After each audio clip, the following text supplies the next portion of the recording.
तर महत्त्वाची बातमी, अजित पवारांनी अमित शहांची भेट घेतली असल्याची सूत्रांची माहिती आहे। भेटीनंतर अजित पवार हे दिल्लीहून पुन्हा एकदा मुंबईकडे रवाना झालेले आहेत। तर अजित पवारांनी दिल्लीत जाऊन अमित शहा यांची भेट घेतलेली आहे। विधान परिषद निवडणुकीच्या निकालानंतर तातडीने अजित पवार यांनी दिल्ली गाठली होती।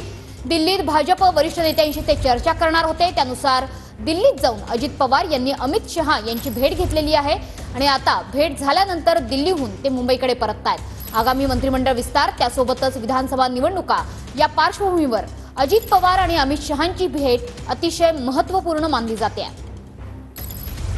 विधान परिषद निवडणुकीतले आडाखे यशस्वी करण्यात अजित पवार यशस्वी झाले। त्यानंतर विधानसभेच्या तयारीला लागण्याच्या देखील सूचना त्यांनी आपल्या कार्यकर्त्यांना, पदाधिकाऱ्यांना, नेत्यांना केलेल्या आहेत। एकीकडे लोकसभा निवडणुकीमध्ये अजित पवार गटाचा परफॉर्मन्स हा काही फार विशेष चांगला राहिलेला नव्हता। त्या पार्श्वभूमीवर आगामी विधानसभेच्या तयारीला आता अजित पवार गट लागलेला आहे।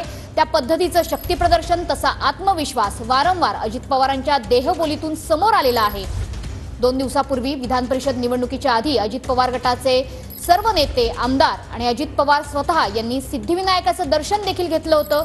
तिथे श्री गणेशाला अभिषेक केला आणि विशेष म्हणजे त्या ठिकाणी त्यांनी विक्ट्रीची खूण देखील दाखवली, विजय चिन्ह देखील दाखवलं आणि त्यानंतर आता अजित पवार गटामध्ये राजकीय हालचालींना वेग आलेला आहे। विधान परिषद निवडणुकीच्या निकालानंतर तातडीने अजित पवारांनी दिल्ली जवळ केली। आपले संदीप राजगोळकर प्रतिनिधी सध्या आपल्या सोबत जोडले गेलेले आहेत। संदीप, या भेटीमागची नेमकी कारण काय आहेत? काय अन्वयार्थ काढता येईल या भेटीचा? विधान परिषदेचा निकाल लागून मनश्री 24 तास व्हायच्या आधीच उपमुख्यमंत्री अजित पवार हे राजधानी दिल्लीमध्ये दाखल झाले होते आणि काही वेळापूर्वी त्यांनी केंद्रीय गृहमंत्री अमित शहा यांची भेट घेतलेली आहे।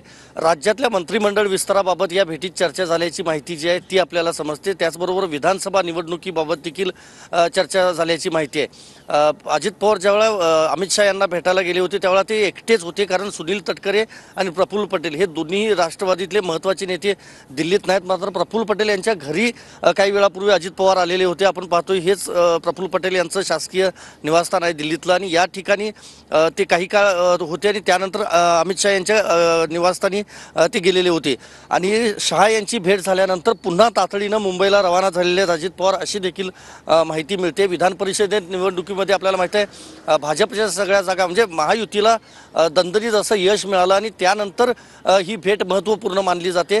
आज केंद्रीय गृहमंत्री अमित शहा हे अनेक नेत्यांना भेटतात, देशभरातल्या एनडीए मधल्या नेत्यांना, आणि त्यातच अजित पवार यांची भेट अतिशय महत्त्वपूर्ण म्हणावी लागेल।